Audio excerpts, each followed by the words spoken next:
Naqueles dias o rei Acabe reinava sobre Israel, e a rainha Jezebel reinava sobre Acabe. Foi ela que construiu altares para a adoração de Baal, deus pagão. E porque o povo adorava ídolos, uma fome cairia sobre a terra.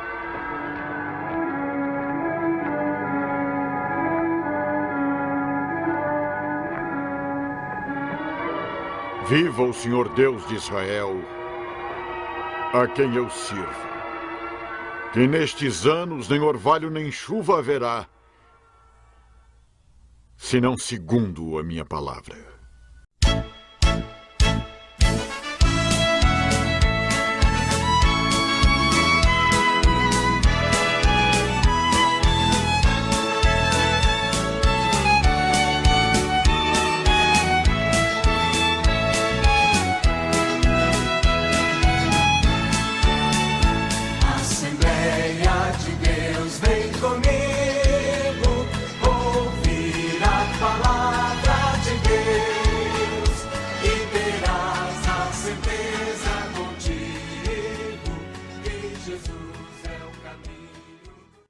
Meus amados irmãos, então vamos, contando com as orações dos amados irmãos, vamos ministrar a palavra do Senhor, com base no texto que nós lemos há poucos instantes, o texto em 1 Reis, capítulo 17, versículos do 1 ao versículo 6. Quero dizer aos irmãos que coloquei como tema para esta ministração de hoje: primeiro a obediência e depois a providência. Primeiro a obediência e depois a providência. Você pode repetir isso? 1, 2, 3. Por gentileza, mais uma vez. 1, 2, 3. Primeiro a obediência e depois a providência. Tem gente que quer primeiro a providência de Deus, para depois obedecer. Mas isso, biblicamente falando, isso não está correto. Primeiro nós devemos obedecer. Aí, em decorrência da obediência, vem a providência, vem a ajuda de Deus para a nossa vida.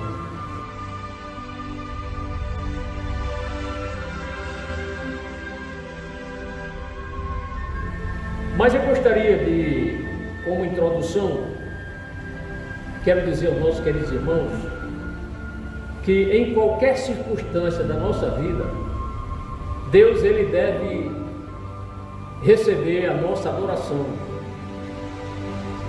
a nossa afeição a Ele, o nosso reconhecimento, que Ele merece ser adorado, em qualquer circunstância. Sejam em momentos de circunstâncias favoráveis ou desfavoráveis. Deus não deixa de ser Deus porque a circunstância não está a nosso favor. Ele continua sendo Deus. Amém? E não devemos de forma alguma desacreditarmos no seu poder. Em nenhuma circunstância devemos deixar de crer neste Deus Todo-Poderoso. Todos nós, por mais fiel que você possa ser, você vai passar por dias de lutas, dias de escassez de alguma coisa. Vai lhe faltar algo em determinado momento. E isso muitas vezes é em decorrência, pode ser em decorrência da nossa desobediência a Deus, e pode ser também em decorrência de uma provação. Deus estará nos testando, ou está nos testando, e a gente às vezes passa por esses momentos difíceis. Mas mesmo passando por problemas, isso não nos dá o direito de nós desacreditarmos da grandeza de Deus, de forma alguma. Mas no presente estudo nós vamos aprender que mesmo diante de um contexto sombrio, difícil, o Senhor se fez presente na história de Israel como o verdadeiro Deus que Ele é e sempre foi. Mesmo diante de uma circunstância no contexto, não vou dizer histórico, posso dizer no contexto histórico, mas mais um contexto religioso. Mesmo assim, Deus continuou sendo Deus. E a vontade de Deus era que Israel sempre obedecesse, em qualquer circunstância. Mas infelizmente Israel desobedeceu o Senhor inúmeras vezes. Israel foi tentado e Deus alertou aos israelitas que quando ele chegasse para tomarem posse da terra de Canaã, a terra prometida aos seus antepassados, eles enfrentariam dificuldades. Deus não daria ao povo a terra assim de bandeja, muito fácil. Haveria luta, sim, em muitas ocasiões. Os israelitas tiveram que somar esforços, tribos, cada tribo junta, unidas, para lutarem contra os inimigos. A terra realmente era uma terra fértil, mas a terra também lá tinha inimigos terríveis. E um dos maiores inimigos de Israel, o que mais amedrontava Israel, o que mais poderia contaminar Israel, não era o poderio dos exércitos inimigos, mas sim a religiosidade falsa dos inimigos que estavam ali próximos, convivendo próximos. Então havia a idolatria, e um dos pecados que mais avilta ao nosso Deus, um dos pecados mais hediondos diante de Deus, não é o homicídio, não é o adultério, não é mentir, não é roubar. Um dos maiores pecados que afronta a Deus é a idolatria. É trocar o Deus Criador, que fez todas as coisas do universo, tudo, por um boneco, por uma coisa feita por mãos pecadoras. Então Deus olhava: eu sou o Deus que criei vocês, seres humanos, como é que vocês se curvam diante de uma imagem de escultura que não tem poder nenhum? Então Israel estava assim.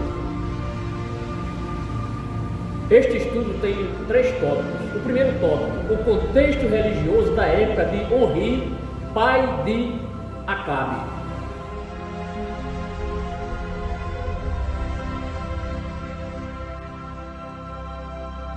Já ouviram falar do rei Onri? Eu quero apenas aqui trazer algumas informações, para depois nós chegarmos aqui onde estou querendo, no terceiro tópico. Mas é importante que os irmãos entendam esse contexto religioso da época do rei Onri, que foi pai de Acabe.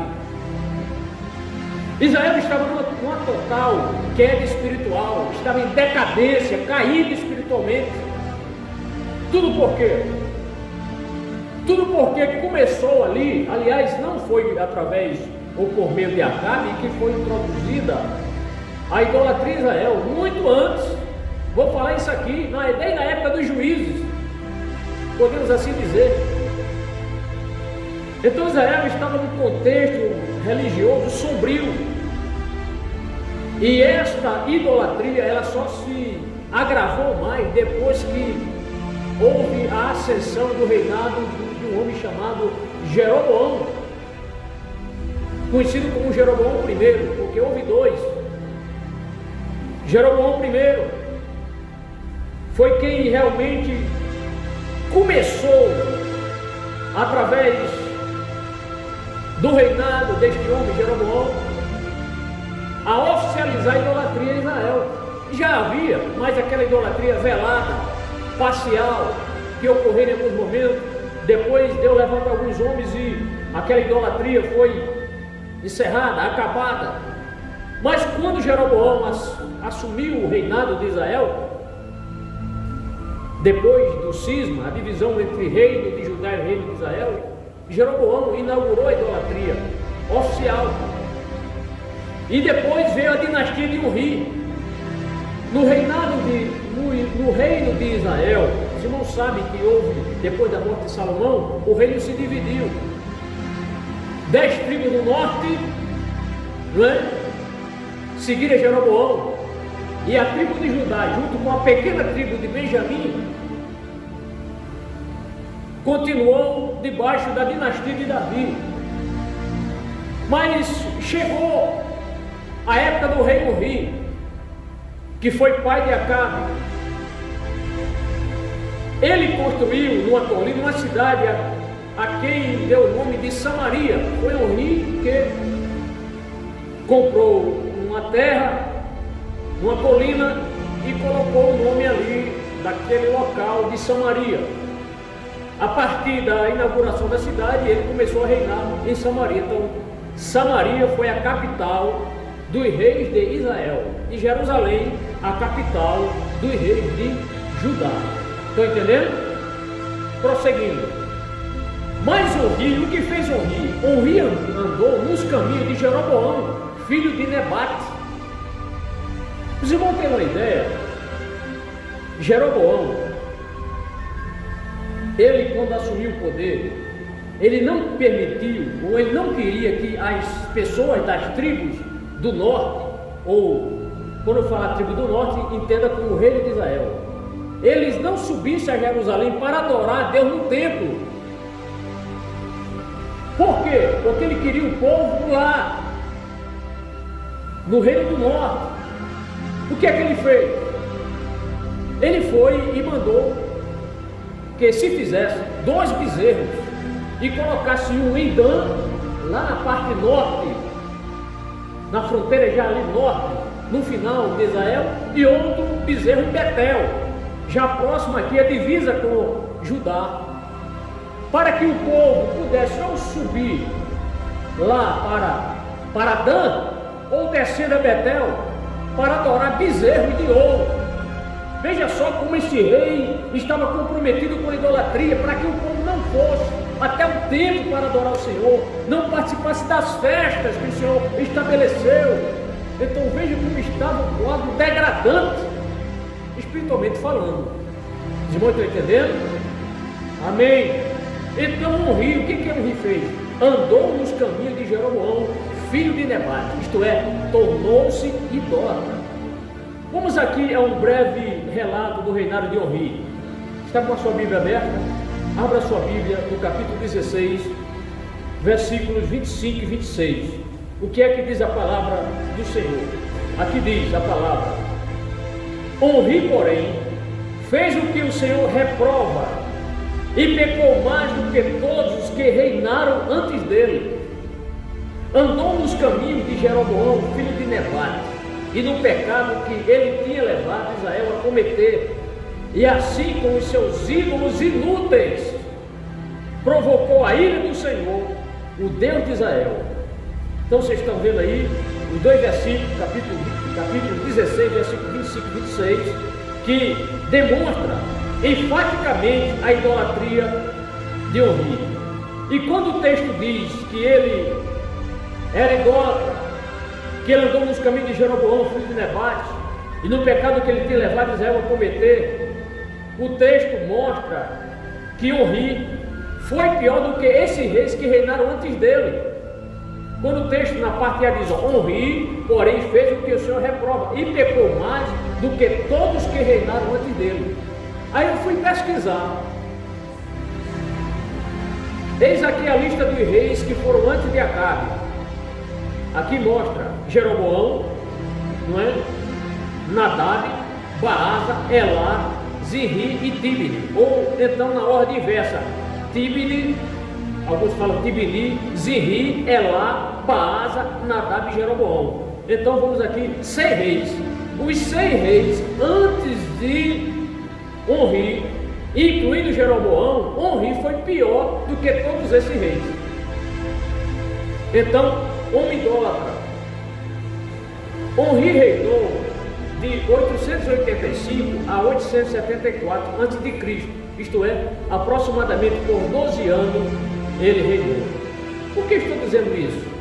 Porque em meio a essa idolatria, o seu pai idólatra, Acabe tornou-se idólatra também. Então vejam como é importante a educação dos pais, a responsabilidade dos pais, educar os seus filhos nos caminhos do Senhor. O pai que tem seu filho, o filho diz: pai, eu quero assistir um desenho animado. Vamos, filho, vamos assistir, tem tantos desenhos animados da Bíblia. Eu e minha esposa de prova, quantas e quantas vezes me sentava lá na sala com os meus filhos, sentados, vamos ouvir histórias da Bíblia, desenho animado da Hanna-Barbera, desenhos bíblicos excelentes, comendo pipoca aí, ouvindo e sendo edificados. Então, veja, mas outros não. Preferem que seus filhos fiquem assistindo outros desenhos animados, não é? Que não edifica a fé, não é verdade? E é o contrário, até prejudica a fé do seu filho. Então, Acabe, ele foi um produto da falta de responsabilidade na educação espiritual verdadeira. E Deus tinha dado essa incumbência aos pais, irmãos. Os pais educarem seus filhos, ensinar a criança em todos os momentos, conversando sobre as coisas de Deus. Claro que ele não vai conversar 24 horas por dia sobre as coisas de Deus, é impossível, mas pelo menos está estimulando, lendo com seus filhos, assistindo alguma coisa que edifique com seus filhos, lendo a palavra, perguntando aos seus filhos. Seu filho lê um livro bíblico, pergunte a ele alguma coisa, o que ele entendeu, e assim você vai formando o caráter do seu filho, a formação moral e espiritual do seu filho. Então, nesse contexto sombrio de idolatria, estava Acabe, vendo seu pai idólatra. E é normal, irmãos, os filhos procurarem imitar os pais, não é verdade? Quem é pai aqui? Pai, mãe, seus pais, né? Então a tendência do filho é tentar imitar o seu pai, é procurar andar como o seu pai anda, tratar como o seu pai trata as coisas, enfim, procure imitar o pai. Eu me lembro ainda, eu pequeno, querendo vestir as camisas de meu pai, e eu acredito que alguns aqui já fizeram isso, né? Para querer se parecer com o pai. E Acabe, qual era a referência que ele tinha na família? Mas eu trago aqui duas perguntas. A primeira, irmãos, você tem sido uma boa referência para os seus filhos? Os irmãos aqui, vocês, pais, quando eu falo pais, é o pai e a mãe. Vocês têm sido boas referências para os seus filhos? Outra, que exemplo de conduta você está deixando para a sua posteridade, para os seus filhos, para a sua descendência? Que exemplo? Então é muito importante o nosso exemplo, principalmente para os nossos filhos. Mas tudo bem, saindo do contexto religioso da época de Onri para pai de Acabe, vamos para o segundo tópico, o contexto religioso da época de Acabe, filho de Onri.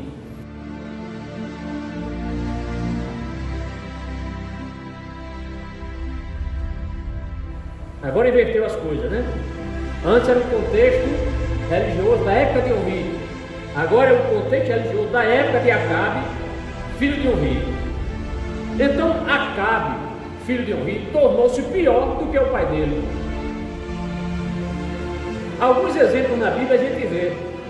Nem sempre os filhos imitaram o bom caráter de seus pais. Por exemplo, os filhos de Eli não foram como Eli. Os filhos de Samuel, o grande homem de Deus, Samuel, não é verdade? Um homem profeta, um homem de Deus, mas os seus filhos não imitaram a conduta do pai. Então Acabe tornou-se, repito, pior do que seu pai. Vamos conferir 1 Reis, capítulo 16, versículo 30. Diz o texto: Acabe, filho de Onri, fez o que o Senhor reprova, mais do que qualquer outro antes dele. Olha, se fez coisas piores mais do que outro antes dele, o pai dele está incluído. Fez coisa pior do que seu pai, coisas piores do que os reis que o antecederam, pior até do que Jeroboão. Então é muito importante a questão do exemplo que vamos deixar para nossos filhos. Mas a Bíblia explica isso. Por que ele tornou-se idólatra? O que ele fez para tornar-se pior do que o seu pai, ou pior do que os outros reis de Israel? Aí vamos para o versículo 31, irmãos. Está com sua Bíblia aberta? O texto diz assim: ele não apenas achou que não tinha importância cometer os pecados de Jeroboão, filho de Nebate, mas também se casou com quem? Com Jezabel, filha de Etibaal, rei dos Sidônios, e passou a prestar culto a Baal e a adorá-lo. Então, além de andar nos caminhos de Jeroboão, casou-se com Jezabel, filho de um sacerdote de Baal, E o que ocorreu com Acabe? Tornou-se idólatra. Agora ele estava cultuando a Baal e adorando, cultuando e adorando, irmão. Então Acabe casou-se com uma mulher declaradamente idólatra. E aí eu trago outra pergunta para os irmãos. Por que uma pessoa crente em Cristo deve casar-se somente com outra pessoa de sua fé? Por quê? Porque uma pessoa cristã, um homem ou mulher, pessoa, deve casar-se com uma pessoa também cristã. Por causa disso aqui, está em 2 Coríntios, vamos lá, para o Novo Testamento, 2 Coríntios, irmãos, capítulo número 6. A palavra de Deus, ela nos instrui em tudo, né? Na questão do relacionamento conjugal também, a Bíblia, ela é muito clara. 2 Coríntios, capítulo 6, versículos, vamos ler 3 versículos. Primeiro vamos ler o 14, diz assim, ó: não se ponha em julgo desigual com descrentes, pois o que tem em comum a justiça e a maldade? Ou que comunhão pode ter a luz com as trevas? E quando a gente fala aqui, irmãos, olhe para mim aqui, não se põe em julgo desigual, é no casamento, é no namoro, é no noivado, porque crente namora para casar. Crente não namora como o povo do mundo. Namora uma noite com um, daqui a pouco está com outra, né? Fica assim, como se estivesse trocando de camisa. Não é dessa forma. O crente namora para casar. Namora pensando em noivar e noiva pensando em casar futuramente. Então, conselho aqui para quem é solteiro: se você pensar um dia, e é bom que pense em casar com tipo de sua família, procure uma pessoa de Deus, um homem crente, uma mulher crente. Não se põe em julgo desigual com descrentes. Não, mas ele é muito bom, parece crente, tão temente a Deus, tem tudo de crente, mas não é convertido, não professa a mesma fé. Aí o mesmo capítulo agora, versículo 15: que harmonia entre Cristo e Belial? Que há de comum entre o crente e o descrente? Verso 16: que acordo há entre o templo de Deus e os ídolos? Você sabe, você, meu irmão, minha irmã, nós somos templo do Espírito Santo, templo e morada do Espírito Santo. Glória a Deus. Que acordo há entre o templo de Deus, que sou eu, e os ídolos? Pois somos santuário do Deus vivo. Como disse Deus: habitarei com eles e entre eles andarei, serei o seu Deus e eles serão o meu povo. Glória a Deus. Então não se ponha, não vá testar-se, né? Não, vou experimentar, não dá certo. Não case-se com uma pessoa descrente, case-se com uma pessoa. Quer ver um teste bom? Quando você for casar, você ora: Senhor, me dê uma pessoa crente, mais crente do que eu. Eu orei assim, e Deus me deu minha esposa, mãe, já está aí, né? É esta bênção, esta mãe, essa esposa maravilhosa. Graças a Deus. Então veja que Acabe tinha um pai e uma mãe idólatra. Um pai e uma mãe idólatra. Então não saía coisa boa aqui, né? Pai idólatra. Papai vai para onde? Vou adorar Baal. E você, mamãe, também. Vamos juntos. Porque não tinha referência. Olha, criança se ensina desde a maternidade. Não, quando ele completar 12 anos, for batizado, eu vou começar a falar de Jesus para ele. Não, comece a trazer seu filho para a igreja desde pequenininho, criança de colo, sendo amamentado ainda, traga ele para a igreja. Amém, irmãos?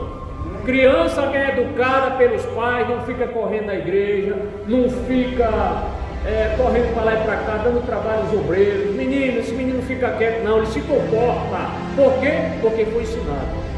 Se um dia você vê uma criança bem comportadazinha na igreja, sentadinha direitinha, assim como Davi, sempre um menino ainda de gravata, parece um pequeno pastor, um pequeno obreiro, né?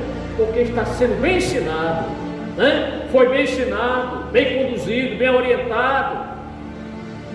E não só tem Davi, tem outras crianças aqui também que se comportam. Porque os pais são muito importantes nessa questão de educar seus filhos. Tem pais que deixam atrás o menino para a escola dominical, quando temos escola presencial, aí acha que a responsabilidade de ensinar a criança sobre as coisas de Deus é do professor da escola dominical. Não leva engano, irmão. É principalmente a sua responsabilidade. Quanto tempo seu filho passa com você na sua casa? Não é 24 horas na sua casa? E aqui ele vem no máximo uma hora e meia. Então, não deixe essa incumbência de ensinar a criança apenas com a professora da escola bíblica dominical ou o professor. Os pais precisam assumir essa responsabilidade e Deus vai cobrar. Por que existem tantos filhos de crente nas penitenciárias? Presos, nas cadeias? Como é teu nome? Jacó. E o teu? Israel. E o teu? Moisés. E o teu? Abraão. Mas rapaz, nome de crente. Papai é crente, mamãe também era.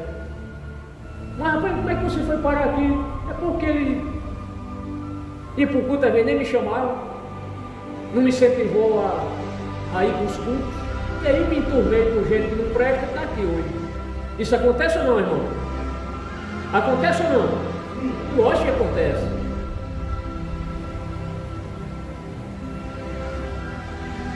Então Acabe tornou-se adorador de Baal. Agora a pergunta: quem era Baal? Resposta: era um dos nefastos deuses cananeus. Eu coloquei aqui nefastos. Havia outros deuses como Dagon, Moloque, Azerá, deuses cananeus, deuses fabricados, deuses inventados, deuses com D minúsculo, deuses que não têm poder nenhum, meras imagens de escultura, pedaço de madeira, ou feito de outro metal, de outro material.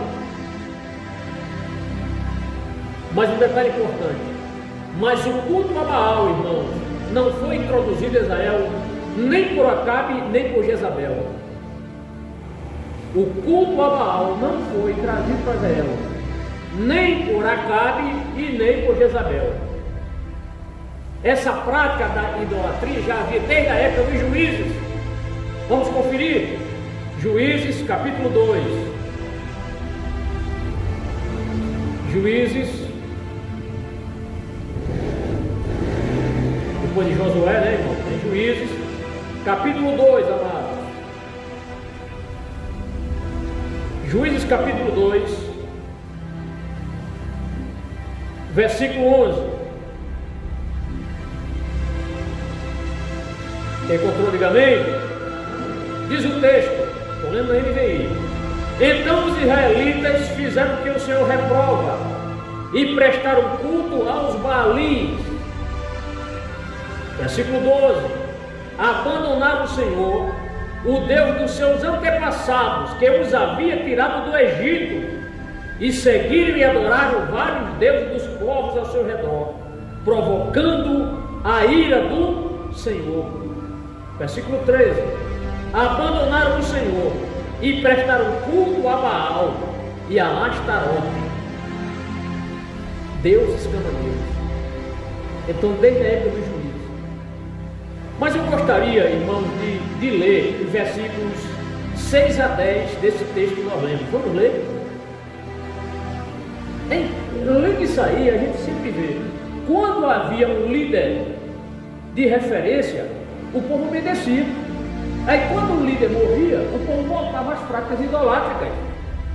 Vamos ler versículos 6 a 10 do mesmo capítulo de Juízes capítulo 2, diz assim, ó: depois que Josué despediu os israelitas, eles saíram para ocupar a terra, cada um a sua herança.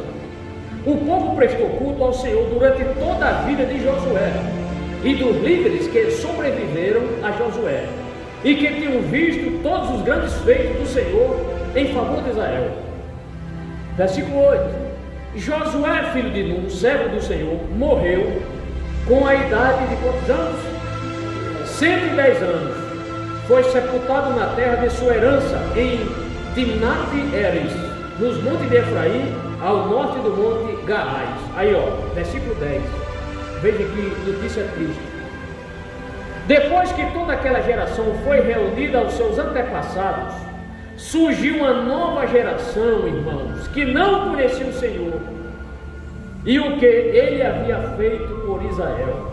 Uma geração que não conhecia o Senhor. Como é que uma geração não conhece o Senhor? Quando os seus antepassados não testificam, não falam, não testemunham das coisas do Senhor, irmão. Então está aqui a responsabilidade da nossa geração, eu e você, nós passarmos para gerações que vão nos suceder o temor do Senhor, o culto ao Senhor, a adoração ao Senhor, o poder do Senhor, as maravilhas do Senhor, a grandeza do Senhor, o poder do Senhor. A responsabilidade é nossa, é da nossa geração. Glória a Deus. Depois, mais na frente, coube a Gideão a tarefa de destruir o altar de Baal. Então, de vez em quando, aparecia o culto a Baal. Enquanto Josué estava vivo, ninguém cultuava. Josué morreu, os líderes, aí, como vai cultuar Baal? Aí surgiu Gideão. Aí Deus usou Gideão para Gideão destruir também o culto a Baal. Ele fez isso. Depois você pode ler em casa, Juízes capítulo 6, versículo 25 a 30. Na época de Gideão, ele foi lá e destruiu o altar de Baal, por isso que chamaram ele de Jerubbaal, aquele que afrontou Baal. Estão lembrados dessa história? Gideão. O que aconteceu depois da morte de Gideão? Aí Gideão foi um líder forte. Gideão morreu, voltou novamente à prática idolátrica do povo para adorar novamente a Baal. Juízes capítulo 8. Vamos lá, por gentileza. Vou ler 2 versículos, capítulo 8, versículos 33 e 34. Diz assim, ó: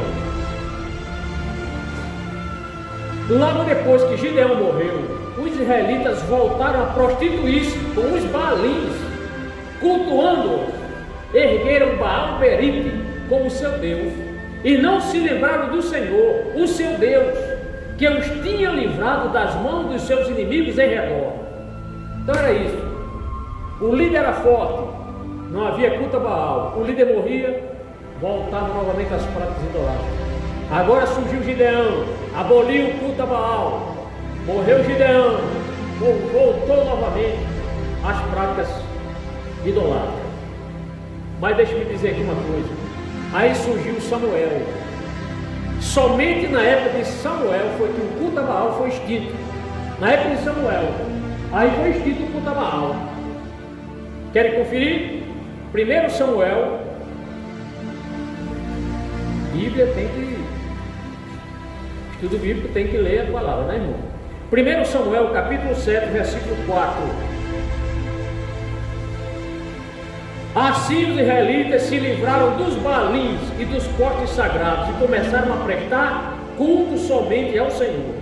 Isso foi no contexto da época de Samuel.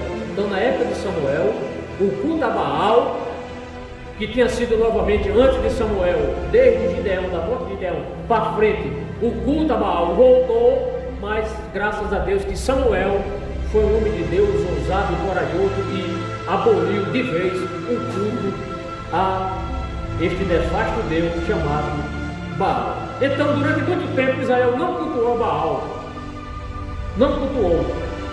Mas só que agora, isso chegou novamente na época do rei Acabe.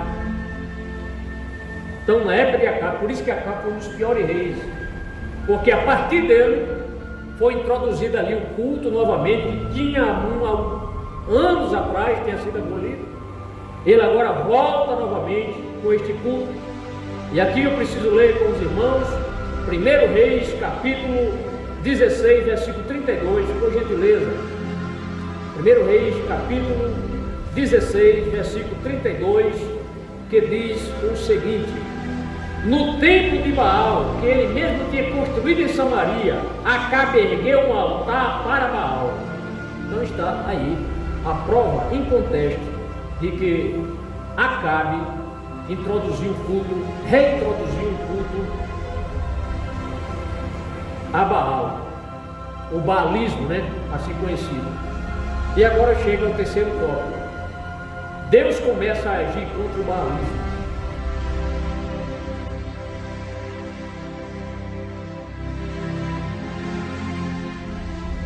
Amém, irmão? Irmãos, Baal era conhecido pelos israelitas, aliás, pelos cananeus e também por alguns israelitas, como o Deus que mandava chuva. Baal era conhecido como aquele que mandava trovoadas, mandava orvalho, mandava chuva para que houvesse plantação e colheita. Assim os cananeus faziam a propaganda enganosa, a fake news, que não é coisa de agora, a mentira já vem desde a época da tentação no Éden. O que está acontecendo no Brasil? Mentiras e mais mentiras, na política principalmente.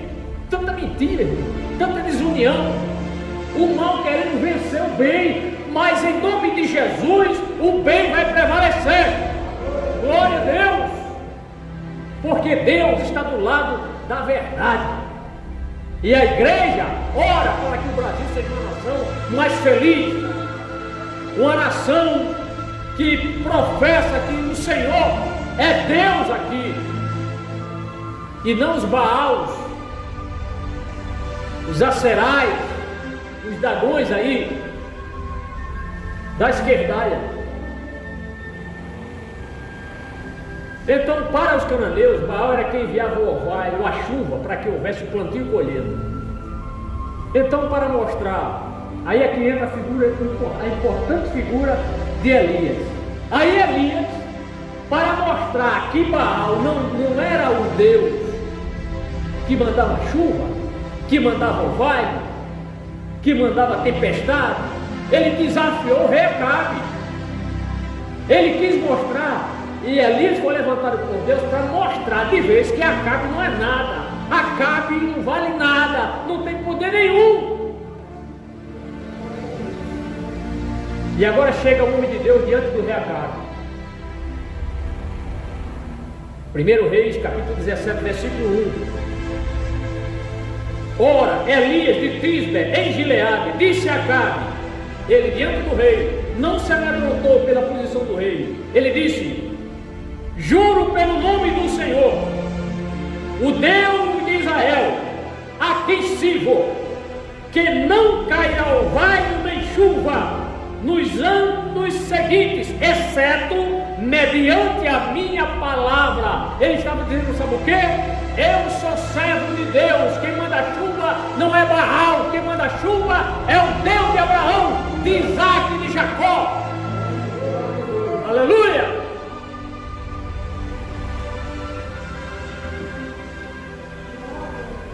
Quando a gente vê essas palavras, o que é que eu vejo nisso?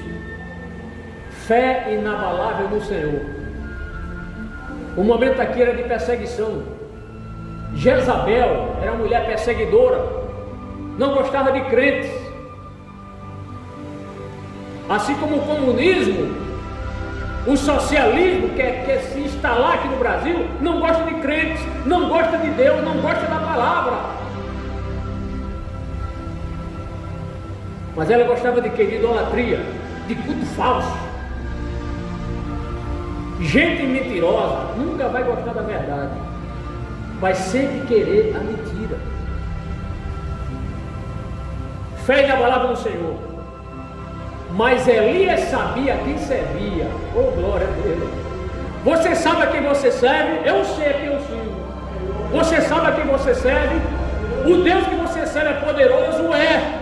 O nosso Deus é o Deus que fez os céus, a terra. Tudo que há no espaço, na terra e debaixo da terra, foi o nosso Deus que criou. Aleluia. E Elias, como homem de Deus, ele não se intimidou diante do rei Acabe, diante do idólatra. Não ficou envergonhado, não se intimidou. Eu não vou falar com um homem desse, um homem é poderoso, é rei, ele pode até me matar, cortar meu pescoço, minha cabeça. Não se intimidou, porque ele tinha poder de Deus na vida. E um crente com o poder de Deus na vida, com Deus na vida, irmão, ele pode fazer grandes coisas no nome do Senhor. E o que eu tenho a dizer com isso é que os irmãos não se intimidem diante dos idólatras. Viu, irmão? Irmão, não se intimide diante dos idólatras, da idolatria. A idolatria está presente, e como está presente no Brasil. O tempo não me permite me alongar mais e falar, trazer alguns exemplos, mas você sabe do que estou falando. Mas esta palavra de Elias, com certeza, abalou o trono de Israel, e por isso procuraram tirar a vida dele. É sempre assim. Gente que não gosta de Deus, das coisas certas, sempre se levanta contra ou para silenciar as pessoas certas. Aí Deus, que é Deus poderoso, antes de matarem Elias, Deus sabia que já estavam tramando eliminar Elias, tirar a vida de Elias, porque quem é pela verdade, a maioria, ou todo o povo de esquerda, quando eu falo gente de esquerda, é gente que não gosta das coisas de Deus, porque o meu Deus é um Deus de direita. Amém? Glória a Deus. E ali, irmãos, Deus, já sabendo as intenções dos inimigos do profeta, Deus procurou e mandou Elias se esconder. Deus orientou: vá para tal canto, porque Deus é um Deus que orienta, viu, irmão? Nosso Deus não é desorientado, desorientados são os deuses falsos. Então Deus mandou Elias esconder, isso está no versículo 2. Depois disso, a palavra do Senhor veio a Elias. Veja como é importante a gente dar o recado de Deus. Ele deu o recado de Deus, aí Deus falou com ele novamente. Versículo 3, Deus disse: saia daqui e vá para o leste, e esconda-se perto do riacho de Querite, a leste do Jordão. Essa foi a orientação do Senhor. Todos vocês sabem que onde há riacho tem água, né? Onde tem riacho tem água. Pelo menos a gente pensou assim: pelo menos de cedo eu não vou morrer, porque era época de seca, irmão. Havia seca. Deus fechou os céus. Nem nuvem tinha, nem nuvem. Só apareceu uma nuvem lá, quando nós chegarmos lá no capítulo que vai falar, eu vejo uma nuvenzinha do tamanho da mão de um homem. Deus fechou os céus como um castigo, porque o povo estava mergulhado no culto idólatra, e Deus fechou os céus. Saia daqui, vá para o leste e esconda-se perto do riacho de Querite, a leste do Jordão. O que Deus disse mais? Versículo 4: você beberá do riacho. Óbvio, claro, não precisava nem Deus dizer isso, né? Ele chegasse lá com sede de tomar água do riacho, mas Deus diz algo maior ainda. Isso é que é coisa tremenda, isso é que é coisa maravilhosa. Olha, e Deus diz: dei ordens aos corvos para que o alimentem lá. Deus está dizendo, eu vou dar ordem aos passarinhos para levar comida para você, Elias. Não vai faltar pão, não vai faltar carne, eu vou dar ordem aos passarinhos. Este é o Deus que nós servimos, irmão, um Deus que fala até para as aves, para os animais. Você crê nisso? Agora não obedeça, não, estou. Aleluia! Glória a Deus. E há de ser que beberás do ribeiro, e eu tenho ordenado aos corvos que ali te sustentem. Israel, ninguém quer sustentar o profeta, mas os passarinhos vão cuidar de você. Irmãos, o Deus que cuida dos passarinhos é o mesmo Deus que se importa conosco. Deus se importa com você, meu irmão. Você não vai perecer. Deus se importa. Olha, se Deus que cuida dos passarinhos, quanto mais da gente. O Deus que você olha os campos, né? Olha os campos, Jesus mostrou, olha os lírios do campo, que coisa bela. Nem Salomão na sua glória se vestiu como um deles. Ora, se Deus que veste a erva do campo, que hoje floresce e amanhã seca-se, quanto mais vocês, homens, quanto mais vocês, servos de Deus, Deus se importa conosco, irmãos. Deus nos acompanha, Deus está próximo. O nosso Deus é um Deus presente, imanente, próximo a nós. Glória a Deus. Eu achei isso aqui magnífico quando Deus disse, e eu darei ordem aos povos.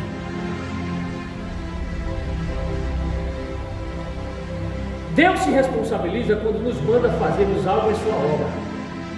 Quando Deus lhe mandar você fazer algo na obra dele, deixe a responsabilidade para o Senhor. Ele vai estar na sua frente. Curiosamente eu fui atrás para ver, mas corvo se alimenta do quê? O corvo se alimenta do quê? A dieta diversificada dos corvos abrange camundongos, insetos, grãos e ovos de outras aves. Eles também se alimentam de animais mortos e de lixo. E de carne assada, ó. Carne assada, irmão, para corvo é a faca e o queijo, né? Mas Deus, eu creio assim que Deus disse, olha, vocês vão levar alimento para o meu servo. E nenhum de vocês está autorizado a dar uma bicada aí não, viu?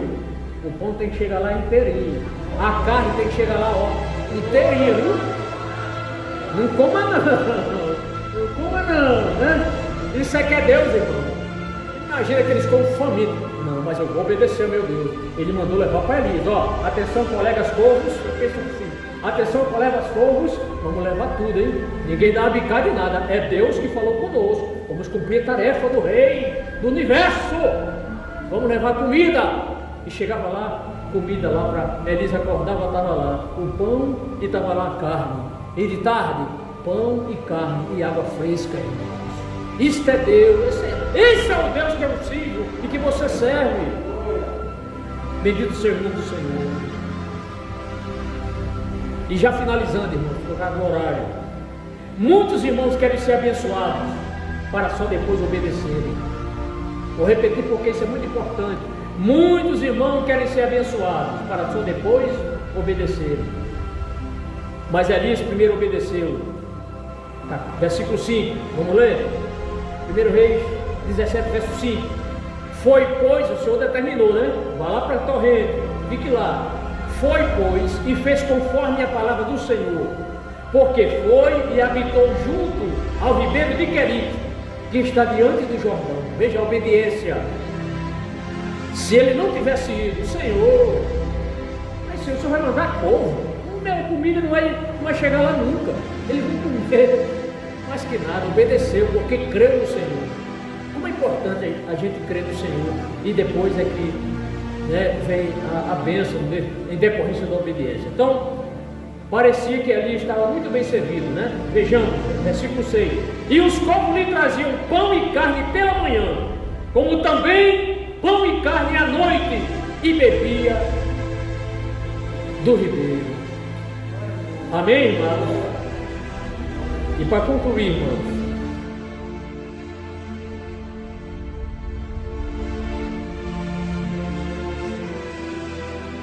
Para concluir, eu quero dizer que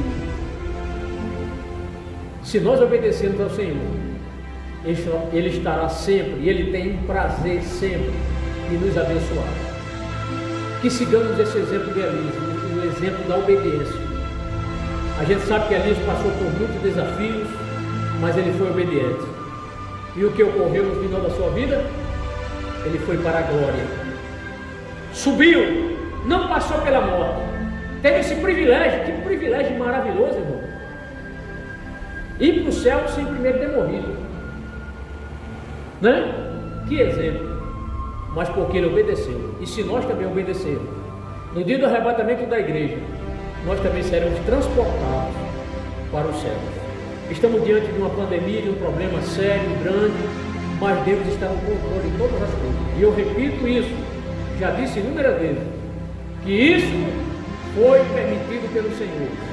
Porque uma folha, você vê aí perambulando pelo vento, ela não se move se Deus, teu signo, não permitir. Amém?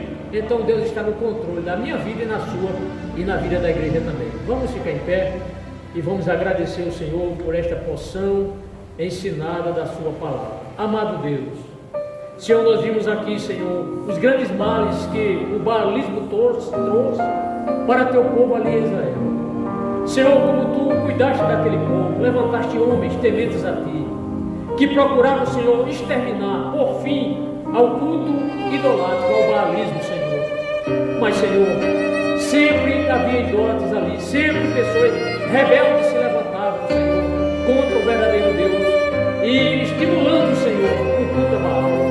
Pai amado, mas em meio a tudo isso, tu mostraste a tua fidelidade a teu servo Elias, e deste a teu servo, o Senhor, esta incumbência de mostrar ao rei Acabe que somente tu és Deus em Israel. Senhor, tu és Deus no Brasil e em todas as nações. Tu és o Deus que merece, Senhor, ser entronizado no trono de glória, no trono de ouro, no trono feito de pedras mais preciosas, porque tu és o nosso benfeitor, o nosso grande Deus, o Deus de Israel.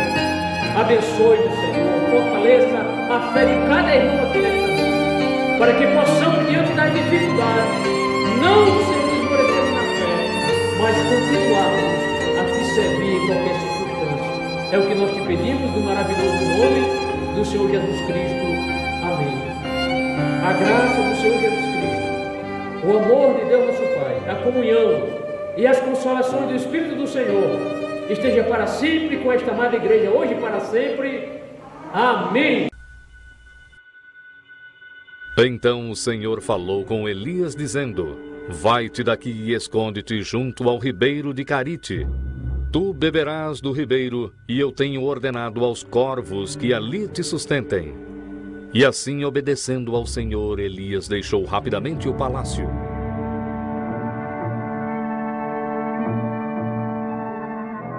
E Elias viveu no deserto e bebeu do ribeiro de Carite, e os corvos lhe traziam pão e carne toda manhã e toda noite. Dessa forma, Deus lhe dava comida.